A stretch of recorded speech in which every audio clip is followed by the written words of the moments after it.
w'amajambo aratubwira ngo gwanira amasezerano yawe gushika uyagezeho.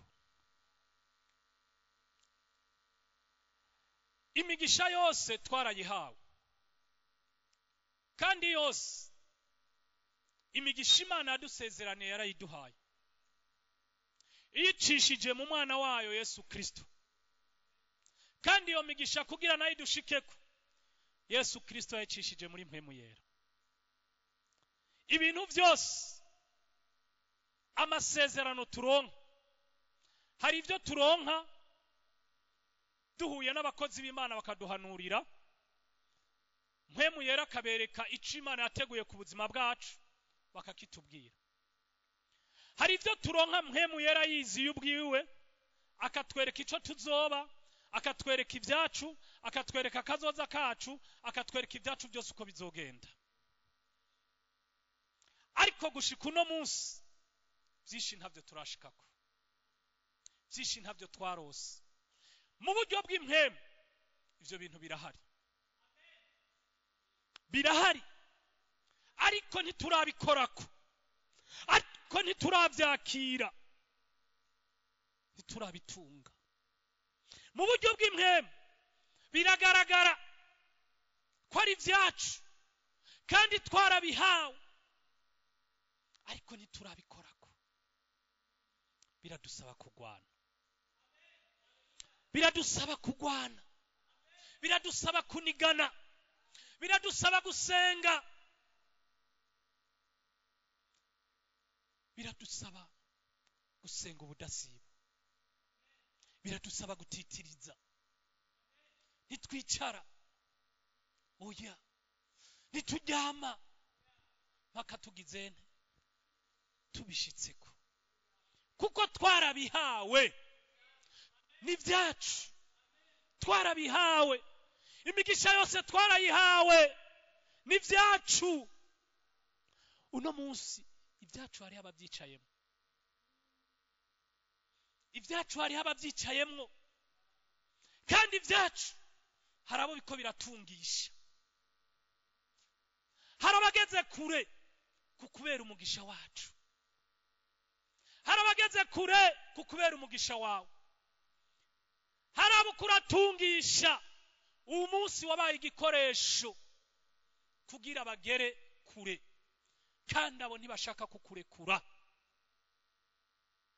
Ariko umugoroba ndashaka ko tuyaga, tuve turengere kuvyo tubonesha amaso cyangwa ibyo twiyumvira, ariko tugere kure kuko Imana yatubwiye tugishikemwo. Umuntu wese abe mu kibanza Imana yateguye kwabamo, umuntu wese abe mu by'Imana yamuteguriye. Bene data, hari benshi muri twebwe bagiye barangiza ivy'Imana yababwiye batarabishikako, kandi bagiye bava mu mubiri ivy'Imana yavuze batabirose. Mbega Imana niyo irabesha? Imana ntibesha, yasezeranye niyo kwizigirwa, kandi no kubikora izobikora. Ariko ikibazo kihari niki? Ikibazo kihari ni twebwe, ni jewe nawe, ni jewe nawe. Biri ngaho, ariko birasaba ko tunigana kugira tugirente tubigereko. Haleluya, Yesu ashimwe cyane. Turabe amajambo ari muri Yosuwa igice ca 14, turasoma ku murongo waho wa 6. Turasoma Yosuwa igice ca 14, turasoma ku murongo waho, turahera ku murongo waho wa 6 kugeza ku murongo wa 15. N'amajambo menshi, ariko ndagerageza kuyasoma nyarutsa mutegere. Umutwe w'amajambo uravuga ngo Karebu asaba guhabwa Heburoni. Haleluya. Ngo maze abayuda baza kuri Yosuwa i Gilgali. Karebu mwene Yefune umukenezi aramubarira ati, urazi ivyo Uhoraho yamvuze ko twe nawe? Akabibwira Mose umuntu w'Imana turi i Kadeshi Baruneya. nari maze imyaka 40 igihe Mose umusavyi w'Uhoraho yantuma ngo mve ikadeshi barune yanje gutata igihugu. Ngarutse nkamubarira inkuru ntacishije iruhande, ariko bagenzi banje twaduganye bakarandura abantu imitima. Mugabo jeho nakurikiye Uhoraho Imana yanje muri vyose. Maze uwo munsi nyene Mose arandahira ati, nukuri igihugu wakandagiyemwo kizoba ishamvu yawe n'iyabana bawe gushitsa ibihe byose, kuko wakurikiye Uhoraho Imana yanje muri vyose. Kalebu arongera avuga ati, kandi eheraba Uhoraho yampaye kumara imyaka 45 nkuko yavuze uhereye igihe yabariye Mose iryo jambo. Abisirayeli bagatangura kuyerera mu bugaragwa. None heraba uyu munsi maze imyaka 45 kandi n'uyu munsi ndacafise inkomezi nkuko ndazifise kuri wa munsi Mose yantuma.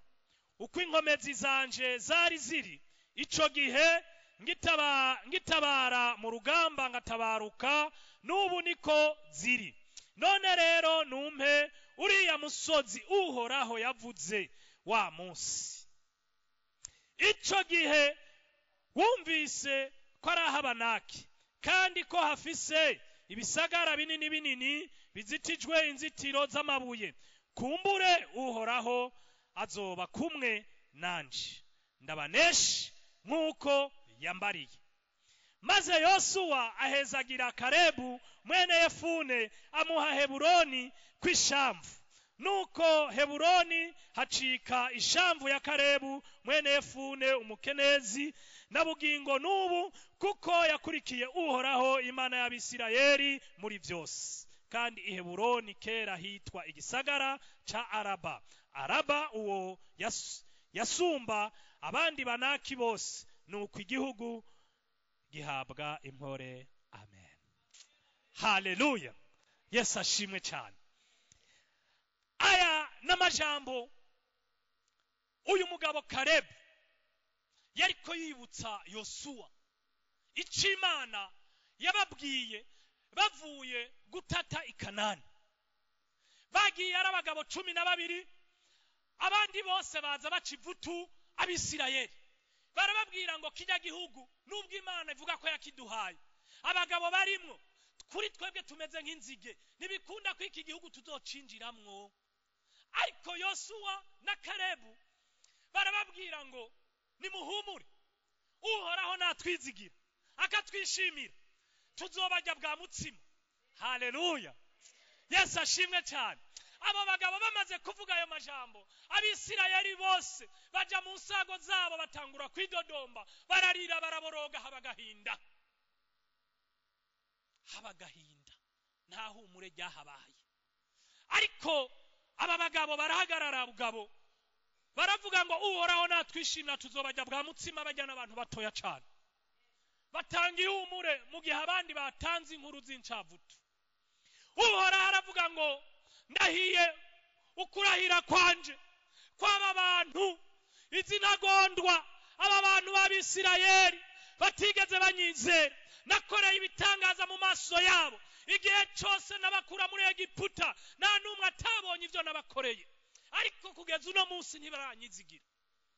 Ngo ndarahiye je Uhoraho ngo kuva kumaze imyaka 20 nta numwe azobona kijya gihugu, ngo kiretse Yosuwa mwene Yefune na Kalebu mwene Yefune na Yosuwa mwene Nuni, nibo bonyene bazobona kijya gisagara. Haleluya. Yesu ashimwe cyane. Ijambo ry'Imana riba ritubwira ngo ico gihe Uhoraho ababwira ngo iminsi mwamaze mutata kijya gisagara ni iminsi 40. Niyo minsi ndayihinduye imyaka, muzomara imyaka 40 muyerera mwabuno bugaragwa, mwese mugenda muhindegiranira mwakino mwabuno bugaragwa gushika mwese murangiye. abana banyu mwavuze ko bazogwa mwa buno bugaragwa nibo mpaye kwinjira i Kanani. Uyu mugabo iri sezerano arishira ku mutima, ararigendana igihe cyose bari mu bugaragwa, agendana isezerano azi ko hariho icyo Imana yamusezeraniye. Igihe kirageze barinjiye, Yosuwa atangura kugaburira Abisirayeli bose, arabagaburira bose, arabaha imigabane yabo, umwe wese amuha umugabane wiwe. Abayuda baha imigabane yabo, Ababenyamini baha imigabane yabo, Abayosefu baha imigabane yabo, Ababenjama baha imigabane yabo, bose agenda arabagabangana. Iki gihe nico gihe Kalebu yaje, yibuka ko hariho icyo Imana yari yaramubwiye, yibuka ko hariho isezerano afitaniye n'Imana, yibuka ko hari isezerano yaherewe i Kadeshi Barineya afise imyaka 40. Uwo munsi yari afise imyaka 85. Haleluya, Yesu ashimwe. Aribuka ko iryo sezerano rihari, aregera Yosuwa amubwira aya majambo ndabasomeye. Aramubwira ngo wibuke ko hari icyo Imana yari yaramvuze ko ndashaka umusozi wanje Imana yasezeraniye, nubwo uri ko abanaki bakomeye, Uhoraho yabimbwiye azobana nanje anshoboze nshobore kunesha. Haleluya. Ibyawe hari ubyicayemo kandi birahari. Nahaweho kugwana, nahaweho guhaguruka. Umaze igihe hari amasezerano menshi Imana yaguhaye, umaze igihe hari icyo wavuganye n'Imana, ariko kugeza uno munsi imyaka ni myinshi nturagishikako, kandi kirahari ntaho cagiye, kuko Imana iba inyuma y'ijambo ryayo ikarishitsa. Haleluya.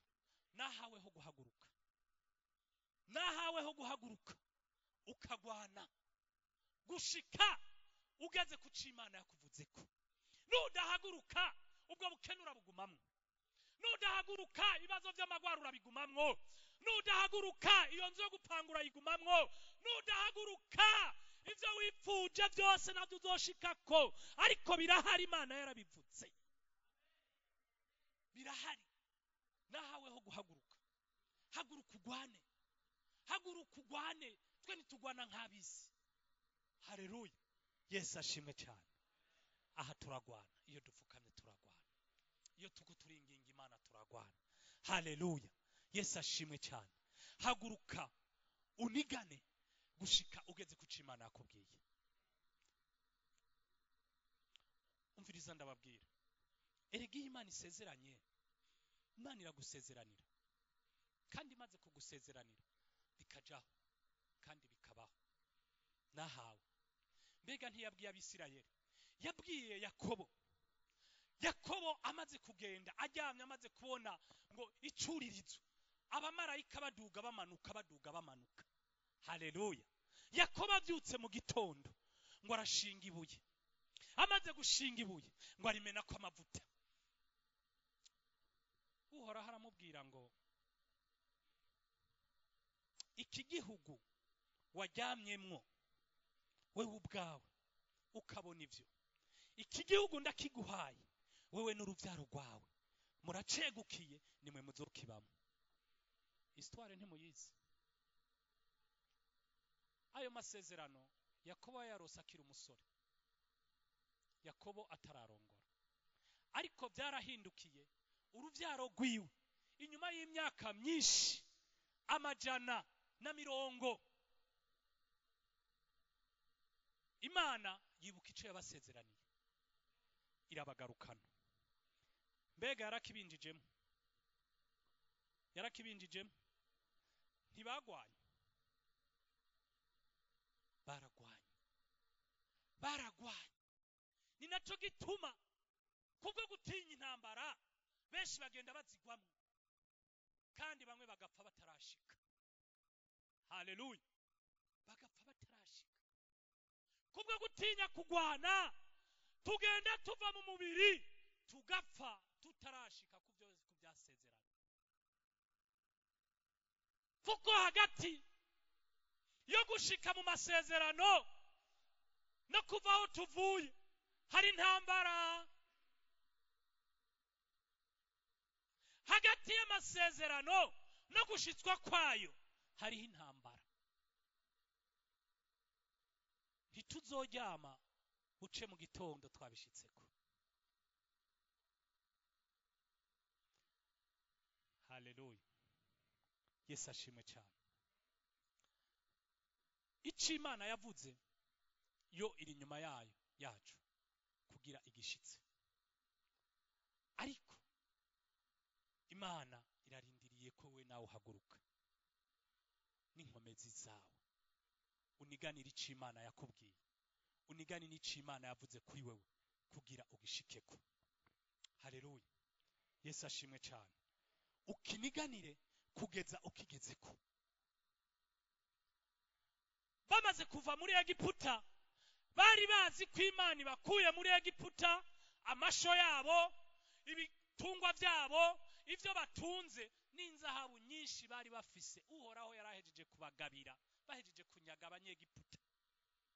Bari bazi ko bagiye guhita binjira, ariko siko byagenze.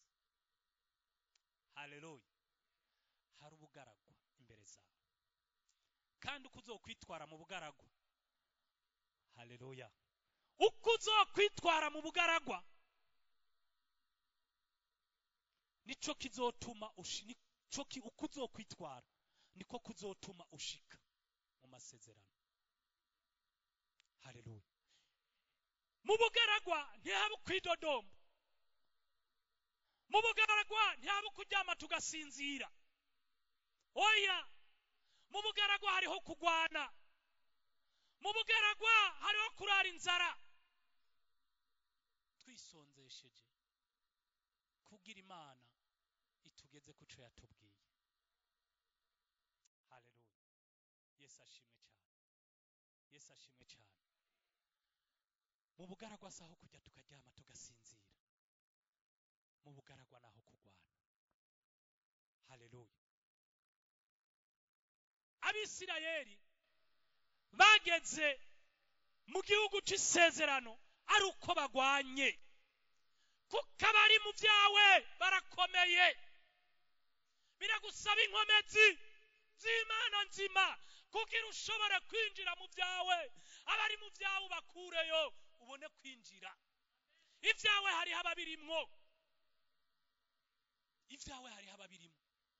Bigusaba inkomezi z'Imana nzima kugira ubakuremwo winjire mu mugabane wawe, winjire mu mugabane wawe.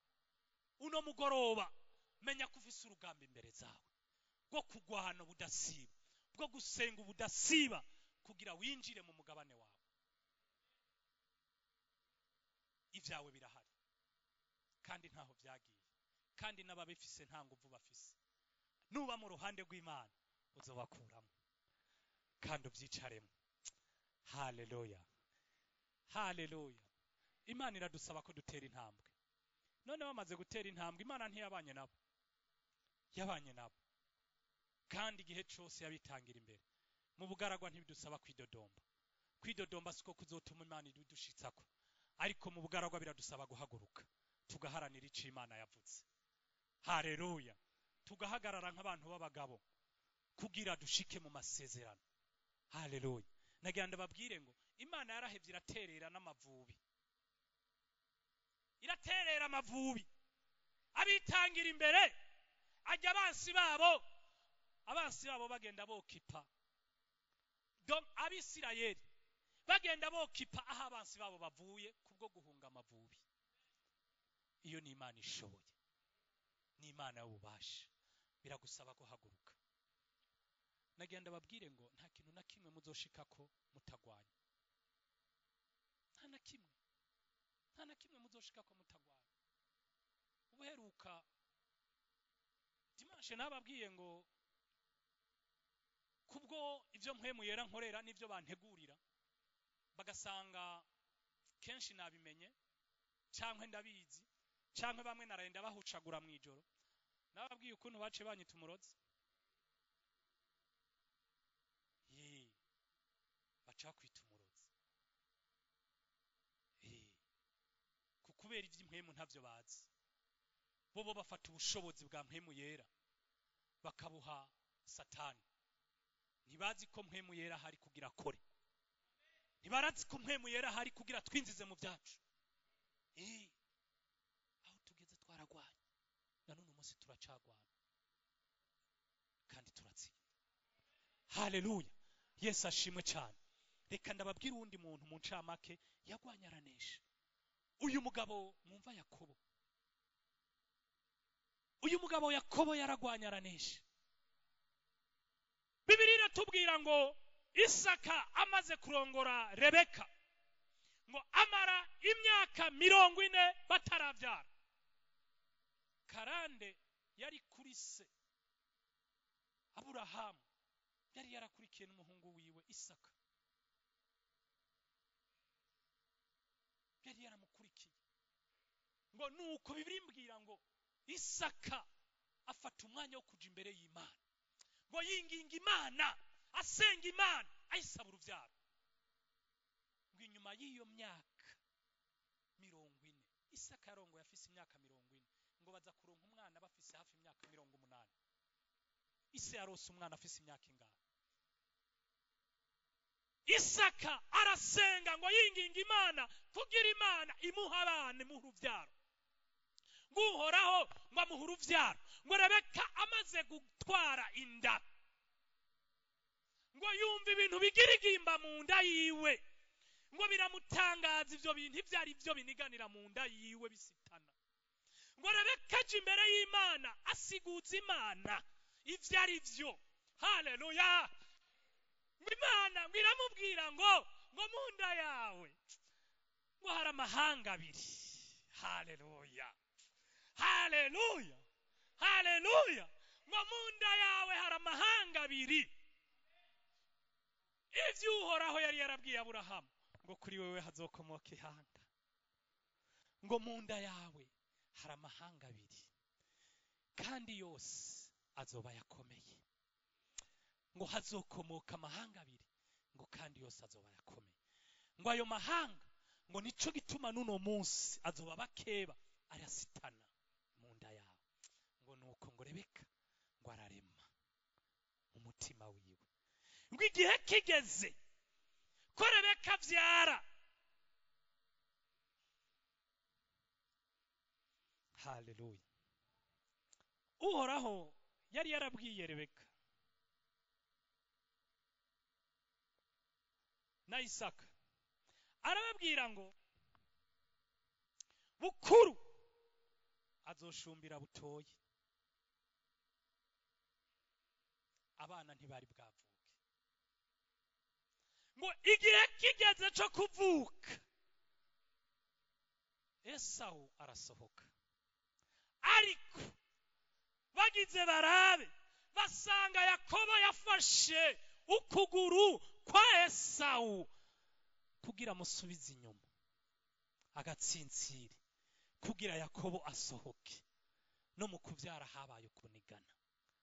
Haleluya, Yesu ashimwe cyane. Amufata agatsintsiri ngo basanga yamufasha agatsintsiri. Icy'Imana yavuze ntigishobora guhinduka haba namba. Ariko ikibazo dufise nuko bamwe twamaze kwibagira icyo Imana yatubwiye kubw'amaganya, kubwo kwihebura, kubw'ibibazo n'intambara duhura nazo. Twaramaze kwibagira icyo Imana yavuganye natwe. Dusigaye dufata Imana nkaho umenga ntishoboye kandi ishoboye. Ico gihe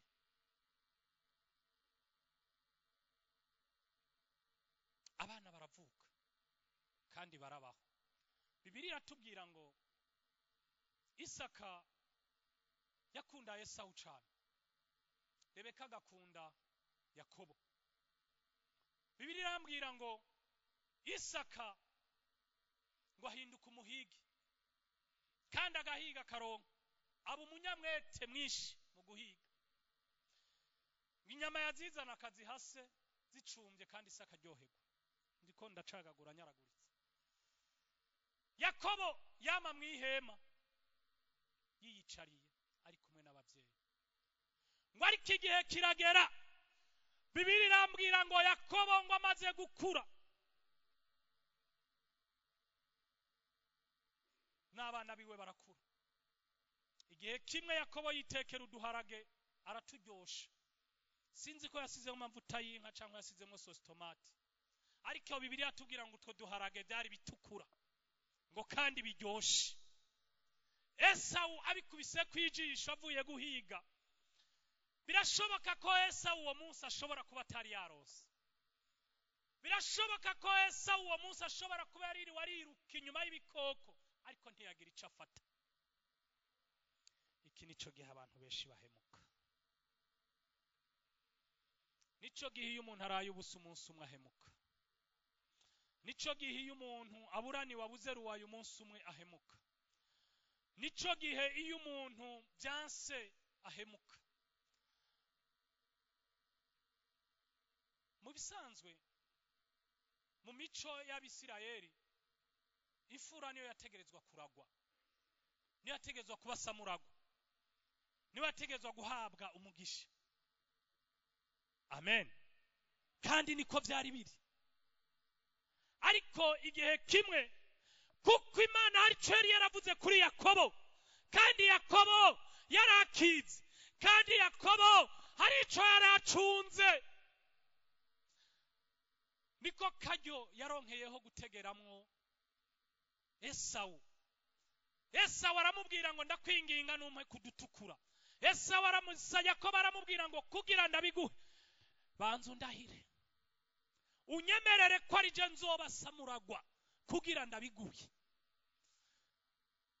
Hari igihe ivy'Imana yadusezeraniye tutabiha agaciro, ariko hariho umunsi uzobona ko wari ukwiye kubiha agaciro.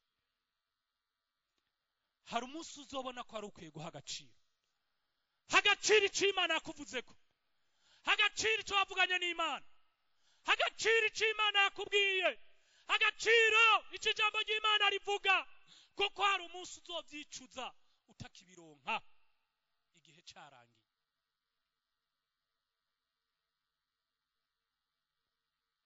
Hagaciro icyo Imana yakugize, ntugatakaze icyo Imana yakugize kukubera iby'ubusabusa, kukubera ibiharage by'umunsi umwe. Esau abwira Yakobo ati mbega bimariye iki kuba jewe samuragwa? Naco bimariye, ndiko ndapfa, byomarira iki? Imase sha uduharage niriye.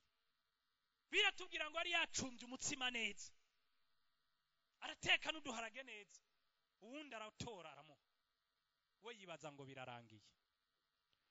Uyu n'umuntu azi kuniganira ivyiwe, n'umuntu azi kuniganira ivyiwe gushika abigezeho. Esau afata ibyo kuba samuragwa nk'ibisanzwe, ariko Yakobo we yarazi agaciro ko kuba samuragwa icyo ari cyo.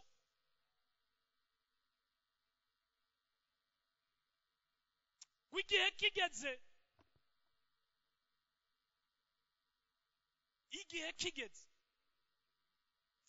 ngo Rebeka ngo yumva Isaka abwira Esau ngo nda mwananje genda umpigire, uhige inyama uziteke ziryohe nkuko ahora uziteka, hamuzizane ndaguha umugisha. Ngo Rebeka arabyumva, ngo Rebeka amaze kubyumva agenda abwira Yakobo ivyo se yabwiye Esau. Amaze kubimubwira ndetse amugira n'umugambi. Umugambi yamugiriye ni wo kuzana isuguru, barayiteka iramera neza, aramwambika insato z'intama nibirebire kugira Esau Isaka aze kumenya ko ari Esau ariko araha umugisha. Icambabaje ni kimwe, inyuma yo guhabwa umugisha kwa Yakobo, amaze kuhabwa, Esau araza ngo data nashikanye za nyama kandi naziguhaye, ngo ndashaka ko uzifungura hamwe mpezagera. Ise aramubwira ngo mwananje umugisha na utanze, Bibiliya tubwira ngo ese wararira araboroga ngo mbega data nta na gatoya wasigaje. Isi aramubwira ngo ya nawutanze wose. Haleluya. Kuko atabihaye agaciro. Bantu b'Imana, reka icyo Imana yavuganye natwe tugiha agaciro. Reka icyo Imana yakuvuze kugiha agaciro. Reka uha agaciro icyo wavuganye n'Imana, kuko Imana niyo kwizigirwa. Bibiliya irambwira ngo uyu mugabo Yakobo avaho aho hantu aragenda. Isi aramubwira ngo nuve ngaha kuko Esawu arakwica. Arahunga. Kugira dushike ku mugisha, nababwiye ko duca mu nzira, turaca mu bugaragwa. Uyu mugabo yabaye kugenda urugendo rurerure, agiye kwa muyomba wiwe Labani. Amaze kugera kwa muyomba wiwe Labani, atarashikayo ngo araryama mwibarabara arasinzira. Turabe Itanguriro 30. Itanguriro 30 turahera ku murongo wa 29.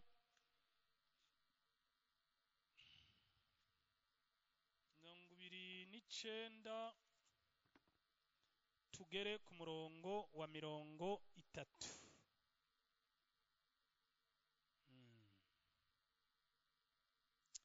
Labani aha uwo mwana wiwe Itanguriro 30 turahera ku murongo wa 29. 30 duhere ku murongo wa 29. Aramwishura aturazi ingene nagukoreye n'ukuntu nagendanye imikuku yawe, kuko ivyo wari ufise ntaraza byari bike, none byaragwiriye biba ibitayega. Kandi Uhoraho yaguhaye umugisha uhereye aho nashinze ikirenge hose. None jeho nzokwironderera byari ivy'urugo rwanje, ivy'urugo rwanje nagwo. Haleluya. Uyu mugabo yarasezeranye amasezerano, aragenda ashika kwa Labani, akorera Labani. Labani amwemerera umukobwa wiwe Rakele, aramuhindurira amuhareya. Igihe kigeze amubwira ati subira kandi umukorere. Asubira kandi kumukorera, aragira intama za sebukwe Labani. Amaze kuziragira, igihe kimwe aricara ahantu hamwe ariyumvira. Imyaka imbanye myinshi ndiko ndaragirira Labani marume, kandi ndiko ndaraba imyaka mfise, igihe kiranjanye. None jewe nzogira ivyanje ryari? Haleluya. Naya majambo dusoma. Uyu mugabo amenya ko umugisha wose inarume Labani afise kukomoka kuri we, kuko yamubwiye ngo kuva nshika mu rugo rwawe wagize umugisha, ngo aho naho nyoje ikirenge hose habaye hawe. Wagize umugisha, ufite ibitayega kukubera jewe. Ubwenge buragaruka, yibuka se ko yari yaramuhaye umugisha. Aravuga ngo none jeho ibyanje nzobirondera ryari? Atahura neza ko umugisha se yamuhezagije kuri gutungisha inarume Labani. Kandi uyu Labani ntiyashaka ko Yakobo hava, yashaka ko Yakobo aguma mu rugo. Haleluya. Nababwiye ngo ivyawe hari uvyicayemo, biragusaba ko umurekura ukavana nawe. Haleluya. Ugatangura ukicara mu byawe, ugatangura ukaronderera urugo rwawe, ugatangura ukaronderera abana bawe. Ni kenshi wabaye ahantu kubwo kuhaba kwawe bagize umugisha. Birasaba ko usenga, Imana ikakugururira kariba kawe, nawe ukicabara mu kariba kawe, nawe ugatangura gukora ibyawe. Imyaka ishobora kuba ari myinshi ukorera umuntu, ariko usenga Imana ugasanga ufise isezerano ryo kuzoba ufise entreprise runaka igihe kimwe. Mugabo no munsi uracari muri entreprise wundi, kandi kuba muri entreprise y'uwo muntu byamuhaye umugisha. haleluya. Biragusaba kusenga Imana ikakugururira umuryango nawe ukabaha Imana igomba kuba. Haleluya. Yesu ashimwe cyane, Yesu ahimbazwe cyane. Ibyacu harababyicayemwo kandi abadufisa ntibashaka kuturekura. Oya, biradusaba ko dusenga, biradusaba ko tutakambira Imana, tukavana nabo, tukaba mu byacu, natwe tukagira ibyacu. Yakobo aratahura ati uyu mugabo yatunze kukubera jewe, none jewe ibyanje byovyo nzobironka ryari. Haleluya. Yesu ashimwe cyane, Yesu ahimbazwe cyane. Bibiliya irambwira ngo uyu mugabo afata igihe arahaguruka aravuga ngo ngiye kuvavanura nawe, atora abana biwe n'ibitungwa byiwe byose aragenda. Bibiliya tubwira ngo ageze ku cambu ya Boki, ngo ajabutsa biwe n'abana biwe n'ibitungwa byiwe, ngo yo ngo asigara ahantu mu gashamba. Arapfukama arasenga, ngo ahura n'umugabo, ngo uwo mugabo araza baranigana kuva mu gitondo, kuva ijoro ryose, ngo kugera mu bukerera. Ngo uwo mugabo amaze kubona ko aneshejwe, ngo arafyonda Yakobo ku mutsi w'itako. Haleluya. Yesu ashimwe cyane. Ngo afyonda Yakobo ku mutsi w'itako.